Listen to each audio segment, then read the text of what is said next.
azali awa, Yesu azali awa, Yesu azali awa, azali Yesu azali awa, Yesu azali awa, Yesu azali awa.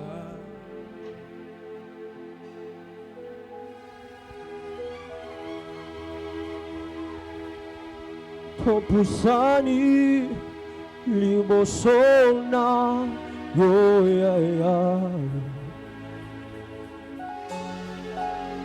pona koyemba no santo yo zali, Bwana nampate yo fandi na ngondo, yo mikabambeka ya motu ya ponanga, sualo kumwe oyebo ginayo, topusani yae, topusani libosona yoyaya, natongwa lelo pona koyemba, Pona koyemba, mosantu yozali, yonde mwana napate,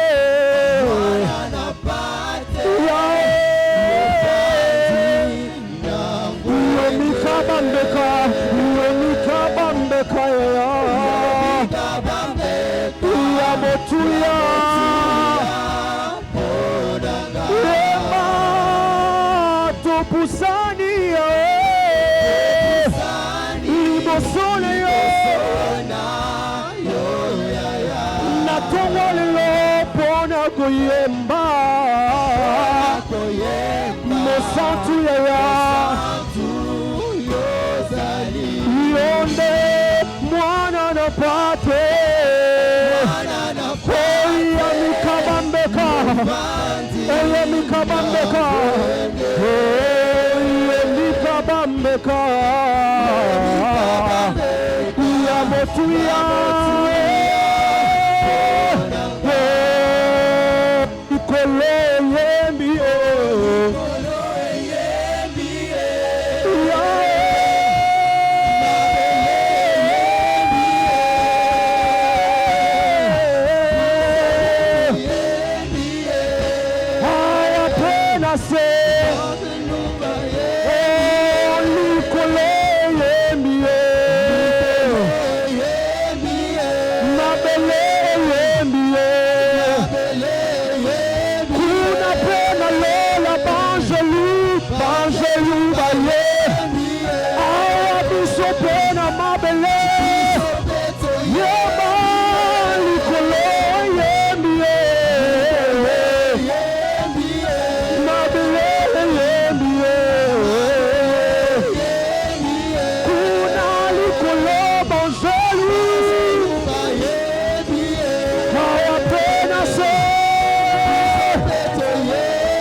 Aya sopate kelebeya. C'est notre prière de ce matin. Ouvre ton ciel en ce lieu, Seigneur. Que ton ciel s'ouvre sur une destinée ce matin. Que ton ciel s'ouvre ce matin sur une destinée. Le palais katekelebe chapra deva de klite pleya. C'est ton temps, Saint-Esprit. C'est ton temps, Saint-Esprit. C'est ton temps, Saint-Esprit. La pluie des clis de voix de Cléa. Manifeste ta gloire ce matin. Shabababababababa ikatekelebe chapra de ketekelebe. Le pras de va de kalou s'éclit te pli de va de Cléa. Eli pali te cli de va de Cléiche te cli de vaïa. Le ciel est ouvert en ce lieu. Le ciel est ouvert en ce lieu.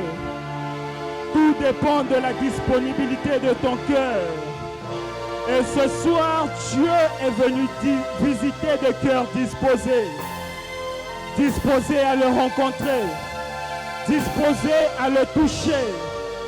Disposés à le voir. Le palapateke.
Merci pour la mouvance de tes anges en ce matin.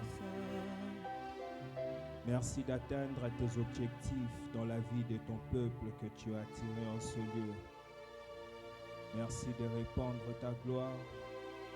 Ce matin, Père, nous venons dans ton autel offrir nos cœurs en sacrifice afin que ton feu puisse le consumer et que cela soit agréé par toi. Prends nos cœurs, prends nos vies, prends nos pensées. Tout de nous venons déposer à tes pieds, Seigneur. Tout de nous venons déposer à tes pieds éternels. Daigne de l'accueillir au nom de Jésus. Amen. Alléluia. Est-ce qu'on peut acclamer Jésus ce matin? Est-ce qu'un vivant peut célébrer le bienfait de l'Éternel? Oh, il s'agit de Jésus. Est-ce que quelqu'un peut bien célébrer Jésus ce matin? Est-ce que quelqu'un peut célébrer les ressuscités? Est-ce que quelqu'un peut célébrer le roi de rois? Il est le Seigneur des seigneurs. Il est le maître de toutes choses. Le maître de ta vie, le maître de ta destinée, le maître de ton appel, le maître de ta famille, le maître de tes études, le maître de ton travail. Est-ce que tu peux célébrer Jésus, celui qui est mort et ressuscité le troisième jour? Ce jour-là, alors qu'ils avaient soudoyé les centeniers pour éteindre l'efficacité de la résurrection de Jésus, j'aime une chose. Ils ont essayé de tout arrêter, mais ils n'ont pas pu. Est-ce que tu peux acclamer celui qui est ressuscité le troisième jour? Il s'appelle Jésus. Il s'appelle Jésus. Il s'appelle Jésus. Même la mort n'a pas pu le retenir. Même la mort n'a pas pu le retenir. L'eau pouvait engloutir plusieurs. L'eau pouvait envahir plusieurs. Mais lui, il a marché sur les eaux. Mais lui, il a marché sur les eaux. Alors que plusieurs s'appelaient Dieu, la terre les ont avalés. Mais lui, la terre n'a pas pu le retenir. Le troisième jour, la terre l'a vomi. Parce qu'il est Dieu. Ta parole déclare qu'il est même descendu jusqu'aux lieux inférieurs afin d'apporter l'évangile. Afin d'apporter l'évangile. Est-ce que tu peux célébrer ces Jésus digne d'être célébré? De la même manière que tu les célèbres, les anges te célébreront aussi. De la même manière que tu honores ce nom, je vois Dieu honorer ta famille. Je vois Dieu honorer ta vie. Il est tellement merveilleux. Il est tellement glorieux. Il est tellement bon. Alléluia. Je vais nous garder debout. Nous allons lire quelques portions des Écritures. Nous sommes dans Lévitique, le chapitre 10. Nous allons lire les 2 premiers versets. Lévitique, chapitre 10, les 2 premiers versets. J'ai lu au nom du Seigneur. Les fils d'Aaron, Nadab et Abihu, prirent chacun une braisier, y mirent du feu et posèrent du parfum dessus. Ils apportèrent devant l'Éternel du feu étranger, ce qu'il ne leur avait point ordonné. Alors le feu sortit de devant l'Éternel et les consuma. Ils moururent devant l'Éternel. Lévitique chapitre 6, le verset 5. Le feu brûlera sur l'autel, il ne s'éteindra point. Chaque matin, le sacrificateur y allumera du bois, arrangera l'holocauste et brûlera la graisse des sacrifices d'action et grâce. Alléluia. Nous partons dans le Nouveau Testament, Matthieu chapitre 25.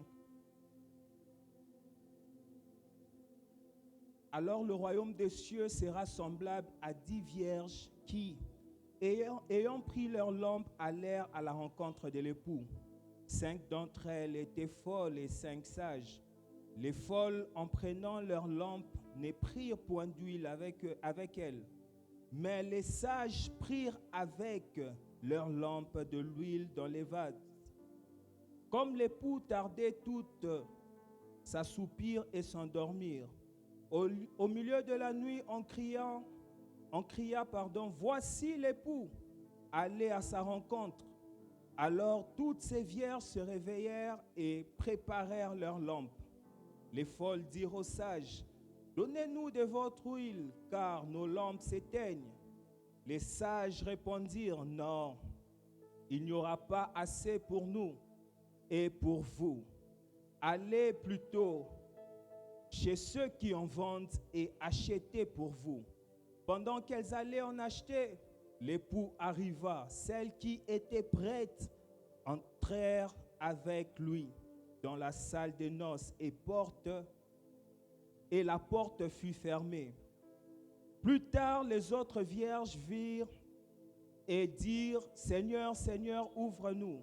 Mais il répondit, je vous dis la vérité, je ne vous connais pas. Alléluia. Je ne vous connais pas. Marc chapitre 1, le verset 35. Vers le matin, pendant qu'il faisait encore très sombre, il se leva et sortit pour aller dans le lieu désert où il pria. 1 Corinthiens chapitre 6, le verset 19. C'est un verset que nous connaissons tous. La Bible déclare: ne savez-vous pas que votre corps est le temple du Saint-Esprit qui est en vous, que vous avez reçu de Dieu et que vous ne vous apparteniez point vous-même? Est-ce qu'on peut faire ce texte ensemble? 1, 2, 3, go! Ne savez-vous pas que votre corps est le temple du Saint-Esprit qui est en vous et que vous ne vous apparteniez point? Est-ce qu'on peut encore le refaire? Ne savez-vous pas que votre corps est le temple du Saint-Esprit qui est en vous, que vous avez reçu de Dieu et que vous ne vous apparteniez point? Est-ce que quelqu'un peut mettre son nom pendant qu'il lit ce texte? Ne sais-tu pas, Grady, que ton corps est le temple du Saint-Esprit? Tu ne t'appartiens plus et ton corps appartient à Dieu. Alléluia. Est-ce qu'on peut acclamer la parole du Seigneur? Alléluia. Grande est ma joie de me tenir au-devant de vous pour apporter la parole du Seigneur. Alléluia. C'est un privilège pour moi d'accomplir ce ministère. Alléluia, ce ministère de la parole. Et je dis un très grand merci à Dieu. Je rends énormément grâce à Dieu pour sa faveur, pour sa grâce et pour une année de plus qu'il a ajouté dans ma vie. Je ne cesse de le bénir. Il est tellement bon, il est tellement merveilleux. Alléluia. Et je ne peux aller loin sans dire un très grand merci à mes parents spirituels, des personnes tellement merveilleuses que Dieu a mis à nos côtés. Alléluia. Pour porter un enfant comme moi, il faut avoir un grand cœur. Alléluia. Et je bénis Dieu pour ce grand cœur qui les a donnés. Est-ce qu'on peut célébrer la vie de nos parents spirituels? Alléluia. Depuis un certain temps, nous sommes en train de parler sur un thème tellement merveilleux, un thème tellement exceptionnel. Nous sommes en train de parler sur la maturité spirituelle. Alléluia. Alléluia. Vous allez remarquer avec moi que dans la Bible, la parole de Dieu déclare: aussi longtemps que l'héritier demeure enfant, il ne diffère de rien à un esclave. Alléluia. Et vous allez remarquer avec moi que il y a de ces choses qu'on ne peut donner aux enfants. Il y a de ces choses que Dieu aimerait vous donner, mais cela se retarde. Pourquoi? Parce que nous n'avons pas encore atteint un niveau de maturité. Et lorsque vous lisez la Bible, Dieu, avant de faire quelque chose, il commence d'abord par parler. Dieu parle d'abord et puis il fait. Vous allez même le remarquer dans la création.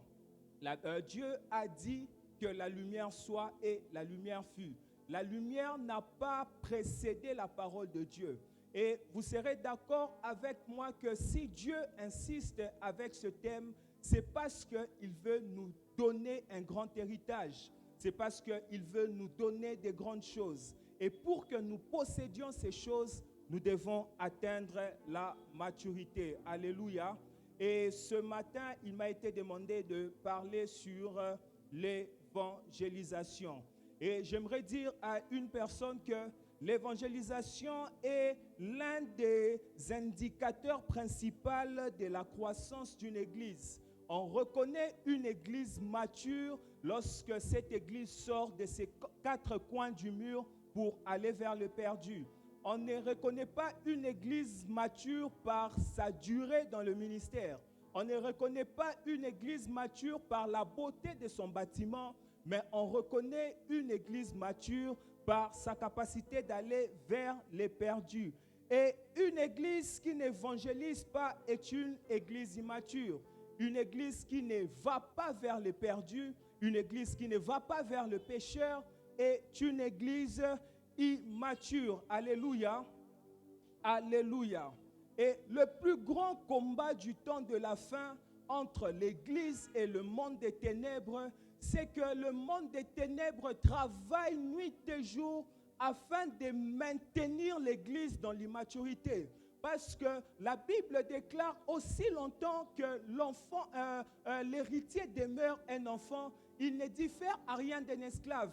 Le diable, connaissant cette vérité, qu'est-ce qu'il fait? Il cherche à maintenir l'Église dans son état d'enfance. Il cherche à maintenir l'Église dans son état d'immaturité afin que l'Église n'hérite pas des promesses que Dieu lui a données. Alléluia.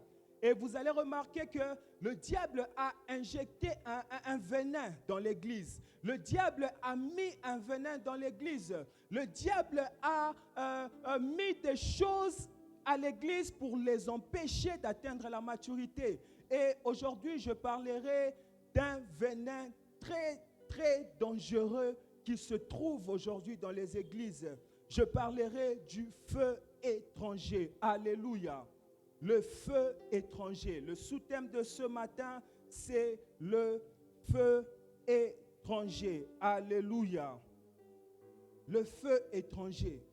Beaucoup veulent servir Dieu. Beaucoup viennent à l'église.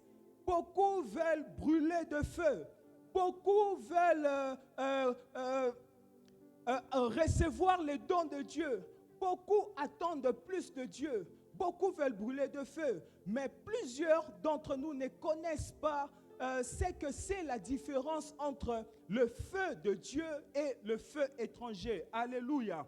Plusieurs ne connaissent pas ce que c'est le feu de Dieu et le feu étranger. C'est quoi le feu étranger?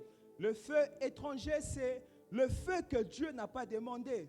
Le feu étranger, c'est tout feu qui ne provient pas de Dieu. Vous allez remarquer avec moi dans le texte que nous avons lu, lorsque nous rentrons dans Lévitique, lorsque Dieu avait donné à Moïse la loi par rapport au sacrifice qu'on devait donner par rapport au péché. Il était prévu, Dieu avait dit à Moïse, vous allez prendre l'holocauste et vous allez le mettre dans l'autel. Et le feu qui brûlera cet holocauste, c'est le feu qui viendra de moi-même. Dieu envoyait le feu de lui-même pour brûler cet holocauste. Et vous allez remarquer avec moi que les enfants d'Aaron, du sacrificateur Aaron, qui étaient aussi prêtres, qui servaient aussi dans le temple, pendant qu'ils avaient mis l'holocauste dans l'autel, ils ont pris 2 brasiers et ils ont brûlé cet holocauste. Ce feu ne provenait pas de Dieu. Et qu'est-ce qui s'est passé après? Dieu a envoyé son feu pour les consumer. Le feu étranger. Le feu étranger, c'est un feu qui semble être vrai, mais qui n'est pas authentique. C'est un feu qui semble être réel. C'est un feu qui semble être vrai, mais qui n'est pas authentique. Alléluia. Alléluia. Et voici quelques manifestations du feu étranger. La première manifestation du feu étranger, c'est une vie, un ministère ou un service motivé par la chair. Une vie, un ministère ou un service motivé par la chair. Nadab et Abihu étaient sacrificateurs. Nadab et Abihu connaissaient les principes de Dieu selon le sacrifice. Nadab et Abihu connaissaient les instructions de Dieu selon le sacrifice. Mais qu'est-ce qu'ils ont fait? Ils ont pris un feu étranger pour consumer le sacrifice. Alléluia. Alléluia. Ils ont agi selon la chair. Nadab et Abihu n'ont pas agi selon les principes de Dieu. Nadab et Abihu n'ont pas agi selon les prescriptions que Dieu avait données aux enfants d'Israël par rapport aux holocaustes. Et aujourd'hui, nous les trouvons à l'église. Vous allez remarquer avec moi des personnes qui viennent à l'église, mais qui ne vivent pas selon Dieu. Des personnes qui viennent à l'église, mais qui ne marchent pas selon les principes de Dieu. Nous allons même aller plus loin où vous voyez des ouvriers qui marchent selon la chair. Des ouvriers qui apportent les œuvres de la chair à l'église. Vous allez remarquer avec moi que Abihu et Nadab, lorsqu'ils ont agi selon leur chair, qu'est-ce qui est arrivé? Le feu de Dieu les a consumés. Le feu de Dieu les a consumés. Le feu de Dieu les a consumés. Et vous remarquerez avec moi, nous voyons même dans des églises où les prédicateurs qui ne prêchent plus pour édifier, ou des prédicateurs qui ne prêchent plus pour atteindre les objectifs de Dieu dans les vies, ou les prédicateurs qui ne prêchent plus pour faire la volonté de Dieu. Mais les prédicateurs de ce siècle prêchent maintenant pour leur nom. Ils prêchent maintenant pour être connus. Où nous connaissons le nom des serviteurs de Dieu, mais nous ne connaissons pas le nom du ministre, de son ministère. Ou des personnes qui bâtissent le ministre au détriment du ministère. Ou des personnes dont leur vie est beaucoup plus attachée sur eux. C'est le feu étranger. Et ce matin, le Seigneur m'envoie parler à son peuple. Ce matin, le Seigneur m'envoie parler à son peuple afin de nous débarrasser de ce feu. Le feu qui ne vient pas de Dieu. Le feu qui ne vient pas de Dieu. La deuxième manifestation, c'est un évangile mélangé. Un évangile mélangé.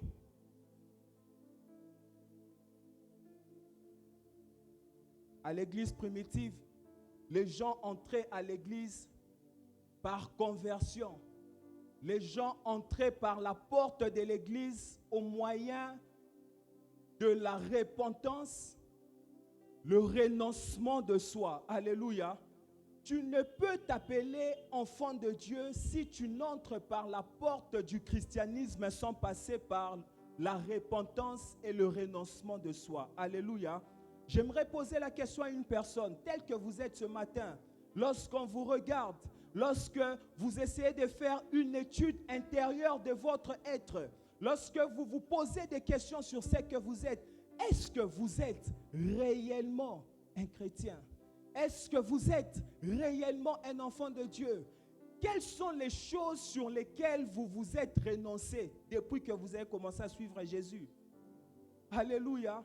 Il y a un évangile qui nous a été prêché dans le passé où les gens aujourd'hui n'entrent plus à l'église par la repentance et le renoncement, mais les gens entrent à l'église par un faux évangile, l'évangile de la prospérité mal prêchée, où on vous dit venez à Jésus, vous allez recevoir ceci, venez à Jésus, vous allez devenir riche. Venez à Jésus, vous aurez de l'argent. Venez à Jésus, vous aurez la protection divine. Bien-aimés, l'évangile, nous ne présentons pas l'évangile pour montrer aux gens ce qu'ils deviendront dans le futur, mais nous montrons d'abord ce qu'ils doivent abandonner pour devenir ce qu'ils doivent devenir. Alléluia.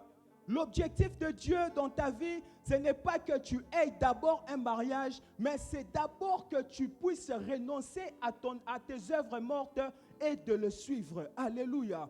Il n'y a pas de marche avec Dieu sans renoncement aux œuvres mortes. Il n'y a pas de marche avec Dieu sans renoncement à soi-même. Il n'y a pas de marche avec Dieu sans renoncement à soi-même. Tu ne peux pas prétendre marcher avec Dieu tant que tu gardes toujours les vieilles habitudes. Quelles sont ces choses auxquelles tu as renoncé? Quelles sont ces habitudes auxquelles tu as renoncé? Quelles sont ces choses? Quelles sont ces habitudes? J'aime beaucoup l'apôtre Pierre. Il dit à Jésus, c'est maître, nous avons tout laissé pour te suivre. Nous avons tout abandonné pour te suivre. Eux, ils avaient tout abandonné.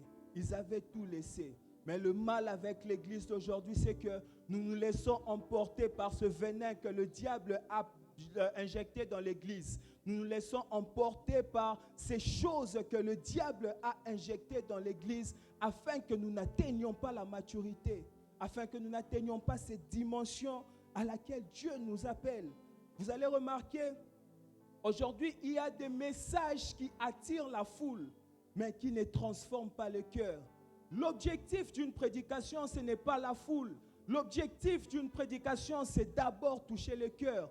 Parce que tout ce que nous faisons au-devant du haut de la chair, c'est d'abord pour atteindre le but de Dieu. Et ce que Dieu recherche dans vos vies, c'est d'abord le cœur. Est-ce que ton cœur est vrai devant Dieu? Lorsque tu fermes tes yeux et tu tournes tes yeux vers Dieu, Dieu voit quel genre de personne. Le plus important, ce n'est pas ce que nous voyons, mais le plus important, c'est ce que Dieu voit de vous. C'est ce que Dieu voit de toi. Lorsque Dieu te regarde, peut-il t'appeler mon serviteur? J'aime beaucoup l'histoire de Job. L'histoire de Job commence avec une conversation entre Dieu et le diable. Et Dieu dit à Job, as-tu vu mon serviteur Job? Un homme intègre. Est-ce que Dieu peut t'appeler intègre? Est-ce que Dieu peut t'appeler mon serviteur? Est-ce que Dieu peut t'appeler ma servante? Qu'est-ce qui compte pour nous aujourd'hui? C'est que les hommes nous appellent ou c'est que Dieu nous appelle? Alléluia. Qu'est-ce qui compte pour nous aujourd'hui? Aujourd'hui, nous voulons beaucoup plus plaire aux hommes. C'est le feu étranger. C'est ce feu que le diable a injecté dans les églises, où toute notre vie, nous cherchons seulement à plaire à Daddy. Daddy Asepelananga. Je peux tout faire. Je cache mon vrai visage. Mais quand je rentre à la maison, je deviens une nouvelle personne. Quand je pars dans mon lieu de travail, je deviens une nouvelle personne. Quand je sors de ce lieu, je deviens une nouvelle personne. Qu'est-ce qui est bénéfique pour vous? Plaire aux hommes ou plaire à Dieu? Alléluia. La troisième manifestation du feu étranger. Une prière charnelle. Une prière charnelle. Vous allez remarquer avec moi, plusieurs chrétiens aujourd'hui, leurs prières ne sont concentrées que sur eux. Seigneur, donne-moi le travail. Seigneur, donne-moi le mariage. Seigneur, donne-moi la stabilité. Seigneur, donne-moi ceci. Seigneur, donne-moi cela. Nous faisons tellement de prières concentrées sur nous sans engagement, de telle en sorte que lorsque Dieu vous donnera tout ce dont vous demandez, Olimwe. Alléluia. Avant ce travail, le frère, très fervent dans la prière, chaque vendredi, à genoux, Père, chaque mercredi, avec son bloc-notes, en train de tout noter, après ce travail, pourquoi? C'était des prières sans engagement. C'est que Dieu respecte, c'est d'abord notre engagement. C'est d'abord notre engagement et le reste vient après. La Bible dit, recherchez premièrement le royaume des cieux et le reste vous sera donné par-dessus. Je me rappelle à l'époque quand on était petit, lorsqu'on vous envoie acheter l'arachide, on mettait souvent, selon le montant que vous avez acheté, et on ajoutait ce qu'on appelle en lingala les matabisi. Alléluia. Et lorsque la Bible dit rechercher premièrement le royaume des cieux, en quelque sorte, Dieu était en train de dire de chercher d'abord ce qui est important pour nous, ce qui est nécessaire pour nous. Le mariage, le travail et toutes ces choses que l'homme a besoin pour survivre, c'est ce qu'on appelle le matabisi. Ce sont des ajouts que Dieu ajoute. Et le problème avec l'église d'aujourd'hui, c'est que nous cherchons d'abord le matabisi. Nous cherchons d'abord le matabisi. Voilà pourquoi vous ne vous rassasiez jamais de ce que vous avez. Vous ne vous rassasiez jamais de ce que vous avez.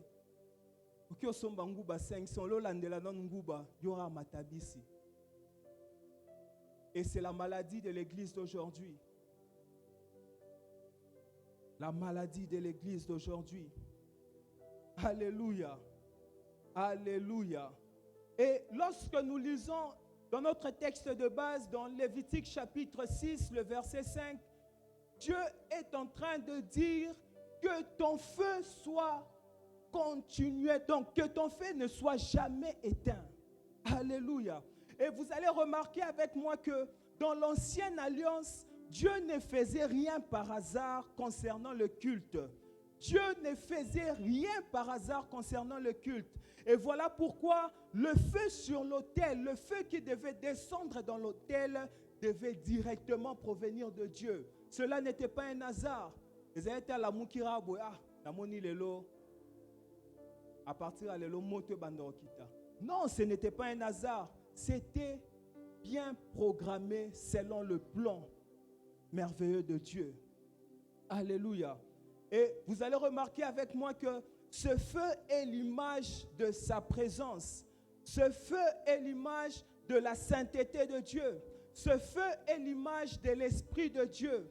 Ce feu est l'image de la gloire de Dieu.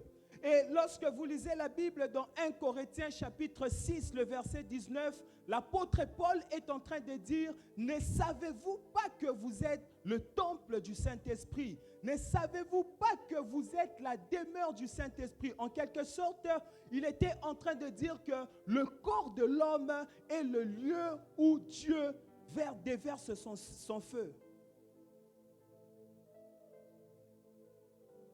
Nous sommes le temple de Dieu et il veut que son feu puisse continuellement brûler en nous. Dieu veut que son feu puisse continuellement brûler en nous. Il ne veut pas que le feu étranger puisse continuellement brûler en nous, mais il veut que son feu puisse continuellement brûler en nous. Et voici quelques vérités à savoir sur le feu dans le temple. La première vérité, c'est que le feu est allumé par Dieu lui-même. Alléluia. Le feu est allumé par Dieu lui-même. Lévitique chapitre 9, le verset 24 nous l'explique clairement, où c'est Dieu qui qui faisait descendre le feu. Et vous allez remarquer avec moi que lorsque Dieu envoie le feu dans la vie d'un homme, il envoie plusieurs types de feux, mais aujourd'hui j'en parlerai de trois. Le premier, c'est le feu de la conversion. Le feu de la conversion, c'est quand il c'est quand il touche votre cœur. Alléluia. Le feu de la conversion, c'est quand Dieu touche votre cœur. Personne n'est converti de lui-même. À chaque conversion, il y a une œuvre de Dieu qui s'est faite à l'intérieur de l'homme. Alléluia. Le feu de la conversion. Le deuxième feu, c'est le feu de l'appel. Et le feu de l'appel, c'est quand Dieu vous donne une mission particulière sur terre. Tel que nous sommes là, chacun est appelé à faire quelque chose. Je ne parle pas seulement de l'appel du ministère. Chacun de nous est appelé à exercer quelque chose quelque part. Alléluia. Et cette motivation de l'exercice de cette chose qui brûle au-delà de nous, c'est ce qu'on appelle le feu de l'appel. Le feu de l'appel. Le feu de l'appel, c'est cette chose pour laquelle nous serons prêts à mourir. Alléluia. Quelle est cette chose pour laquelle vous serez prêts à mourir? Quelle est cette chose pour laquelle vous êtes prêts à donner votre vie? Quelle est cette chose? Et le troisième type de feu, c'est le feu de la révélation. Et le feu de la révélation, c'est lorsque sa parole nous éclaire. C'est lorsque sa parole nous apporte une lumière. C'est lorsque sa parole nous éclaire. Alléluia. Et vous allez remarquer avec moi que dans l'ancienne alliance, dans Lévitique, l'homme ne pouvait allumer le feu seul. L'homme ne pouvait allumer le feu de lui-même parce que c'est Dieu qui donnait le feu. C'est Dieu qui faisait descendre le feu. Alléluia. Et la deuxième vérité, c'est que ce feu qui doit être allumé doit être entretenu.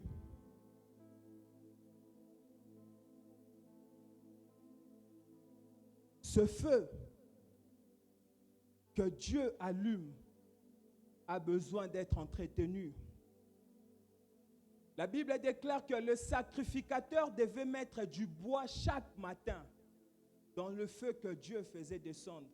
Et j'aimerais dire à une personne, il y a de ces choses que Dieu fera pour vous et il y a de ces choses que Dieu ne fera jamais pour vous, que vous-même vous devez faire. Alléluia. Alléluia. Le feu que Dieu allume a besoin d'être entretenu. Le feu que Dieu allume a besoin d'être entretenu. Le feu de la conversion a besoin d'être entretenu. Le feu de l'appel a besoin d'être entretenu. Le feu que Dieu nous donne, le feu de la révélation a besoin d'être entretenu. Alléluia. Lorsque Dieu fait descendre son feu dans l'autel et que vous n'entreteniez pas ce feu va s'éteindre. Et c'est la maladie qu'on a aujourd'hui dans plusieurs églises où les gens servent Dieu sans le feu, où les gens viennent à l'église avec le feu éteint, où les gens exercent dans leur appel avec le feu éteint. Le feu devait être entretenu.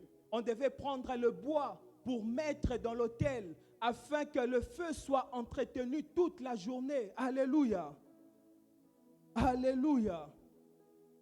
Et ce matin, Dieu m'envoie dire à une personne de toujours mettre le bois spirituel dans ton feu afin que ton feu ne s'éteigne point.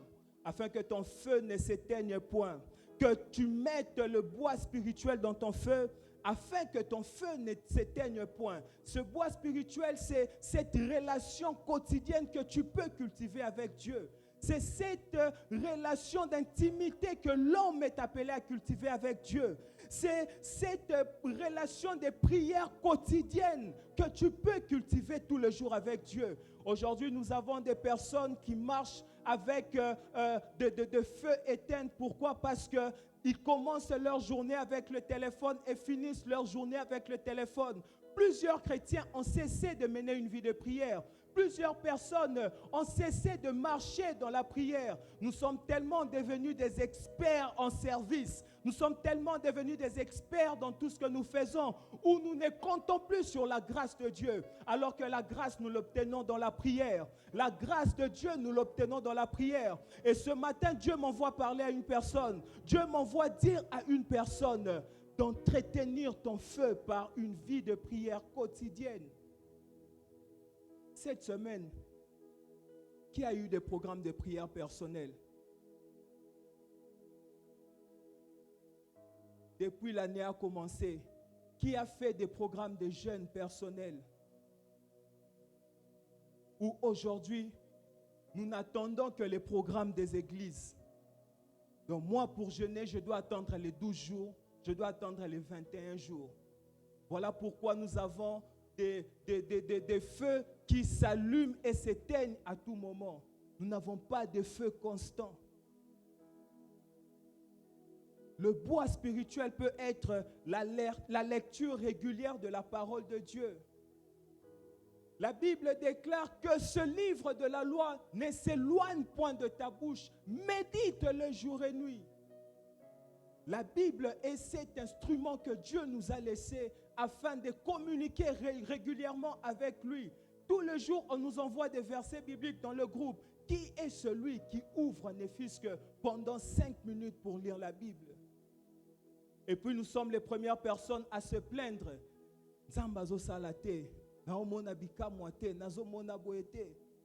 Est-ce que ton feu est allumé? Est-ce que ton feu est toujours allumé? Le bois spirituel peut être la marche dans l'obéissance à Dieu et dans sa parole. La marche dans l'obéissance à Dieu et dans sa parole. Aujourd'hui, nous ne marchons plus dans l'obéissance à Dieu. Aujourd'hui, plusieurs n'obéissent plus à Dieu.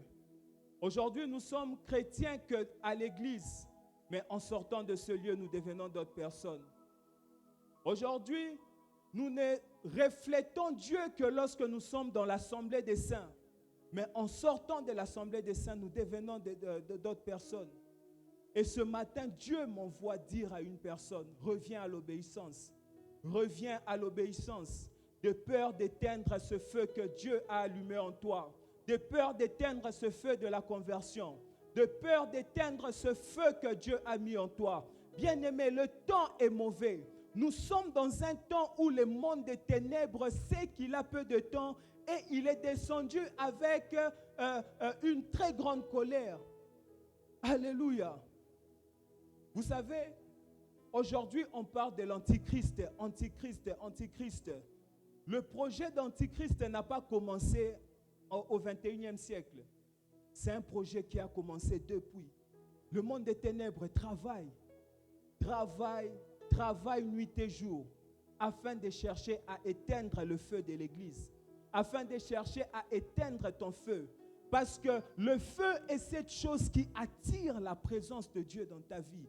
Lorsque ton feu est éteint, Dieu ne descendra pas dans ta vie. Lorsque ton feu est éteint, Dieu ne viendra pas dans ta vie. Voilà pourquoi c'est que le diable recherche, c'est d'éteindre ton feu. D'éteindre ton feu. Et Dieu nous demande ce matin de toujours mettre le bois dans ce feu afin de l'entretenir. Il te demande de toujours mettre du bois dans ce feu afin de l'entretenir. Le bois de l'esprit peut être la marche selon l'esprit. La Bible déclare, marchez selon l'esprit, afin que vous n'accomplissiez point les œuvres de la chair. La chair marche en contradiction avec l'esprit. La chair ne cohabite pas ensemble, ne cohabite pas avec l'esprit. Et si tu ne marches pas selon l'esprit, tu éteindras ce feu. Tu éteindras ce feu. Ce projet de voyage que tu veux commencer, est-ce que Dieu est dedans? Cet homme que tu aimes tant, tu es prêt à tout donner pour lui. Est-ce que Dieu est dedans? Est-ce que Dieu est dedans? Est-ce que Dieu est dans ce que vous faites? Est-ce que Dieu est dans vos projets? Est-ce que Dieu est dans ce que vous voulez faire? Ou c'est votre volonté? Ou c'est votre chair qui vous pousse à le faire? Et ce matin, bien-aimé, Dieu m'envoie parler à un cœur. Dieu m'envoie parler à une personne de marcher selon son esprit. De marcher selon son esprit afin de ne plus accomplir les œuvres de la chair. Jésus, vous allez remarquer avec moi que Jésus, lui qui avait la plénitude de Dieu, il était pleinement Dieu et pleinement homme, mais Jésus, chaque matin, il s'éclipsait pour aller dans un lieu désert afin de prier. Parce que Jésus voulait entretenir ce feu qu'il avait de Dieu, qu'il avait reçu de Dieu. Et si Jésus étant Dieu, toute la divinité reposait sur lui, pouvait avoir des moments d'entretien de son feu. Qui sommes-nous pour ne pas le faire? Qui sommes-nous? Église, ce matin, Dieu m'a envoyé pour vous parler afin de rallumer ce feu, afin d'entretenir ce feu par notre vie de prière quotidienne, par notre vie de méditation régulière, par notre marche avec Dieu, par notre crainte de Dieu. Pourquoi? Parce que lorsque le feu s'éteint, vous allez remarquer qu'on s'habitue au service. On vient servir Dieu parce qu'on est habitué. On s'habitue même au culte.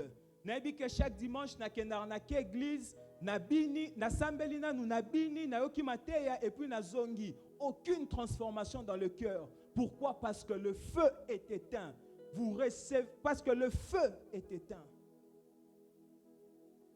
Lorsque le feu s'éteint, on ne sert plus Dieu pour lui rendre gloire, mais pour montrer les compétences aux hommes.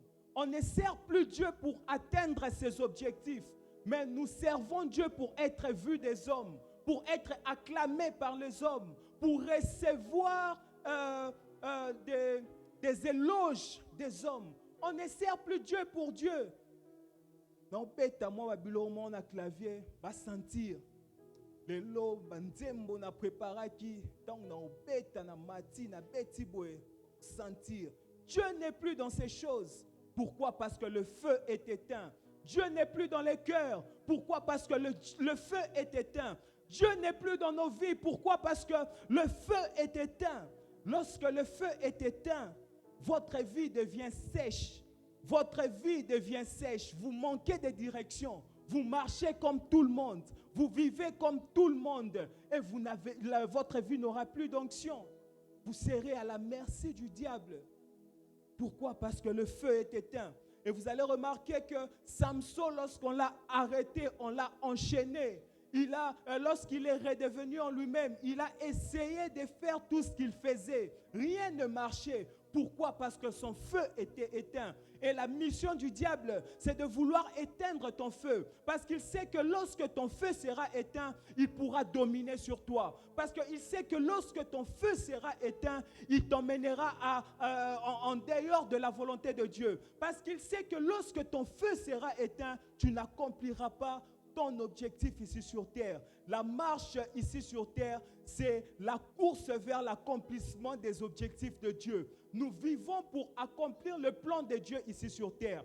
Voilà pourquoi le diable, sachant toutes ces choses, il s'arrange avec son armée afin de nous donner des choses pour nous empêcher à accomplir la volonté de Dieu sur terre. Samson pensait avoir la force. Samson pensait avoir la force qu'il avait. Lui qui pouvait tuer toute une armée. Lui qui pouvait tuer toute une armée des ennemis. Il pensait qu'il pouvait avoir la force qu'il avait. Mais il a essayé. Rien ne marchait. Pourquoi? Parce que son feu était éteint. Ce matin, ma prière est que ton feu ne s'éteigne point. Ce matin, ma prière pour toi est que ton feu ne s'éteigne point. Et toi, dont le feu était éteint, ma prière est que Dieu puisse raviver ce feu dans le nom puissant de Jésus. Et vous allez remarquer avec moi que l'apôtre Paul pouvait dire à Timothée de raviver son feu, de le nourrir tout le jour et d'activer son appel. Il est à la responsabilité de Dieu d'allumer le feu. Il est à la responsabilité de Dieu de te donner le feu. Mais il est à la responsabilité des hommes de maintenir ce feu. Il est à la responsabilité de Dieu de te donner le feu, mais c'est à toi d'ajouter régulièrement le bois pour que ce feu ne s'éteigne point. Personne ne peut maintenir ton feu à ta place. Personne ne peut garder ton feu à ta place. Personne ne viendra ajouter du bois dans ton feu. C'est la responsabilité de tout un chacun de nous.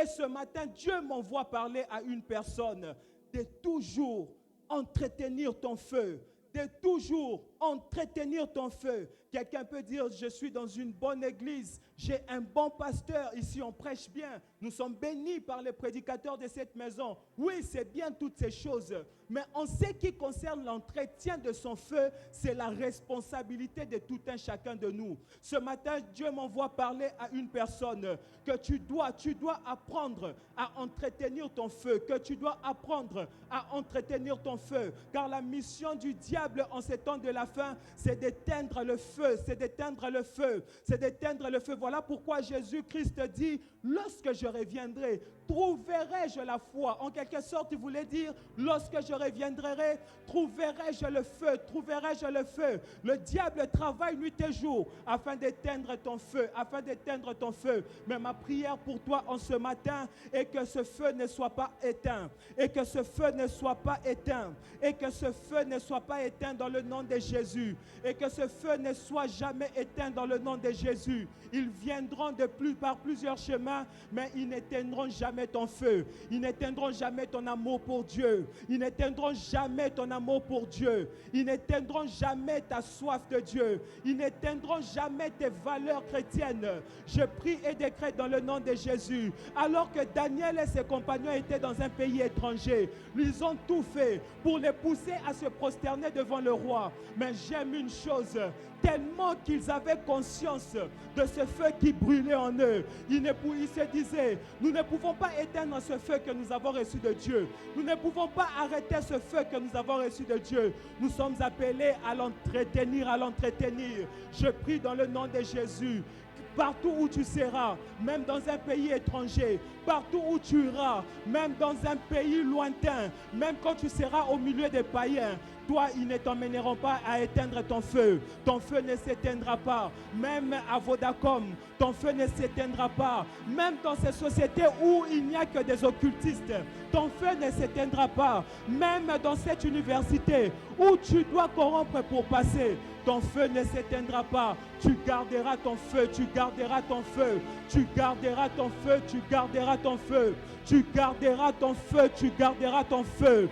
Ton feu ne s'éteindra pas. Ton feu ne s'éteindra pas. Ton feu ne s'éteindra pas.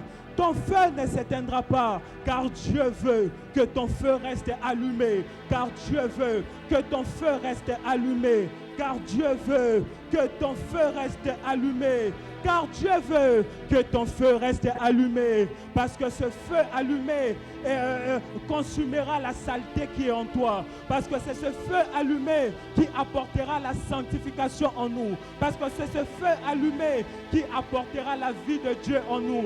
Nous ne pouvons avoir la vie de Dieu en ayant un feu éteint. Nous ne pouvons avoir la vie de Dieu en ayant un feu éteint.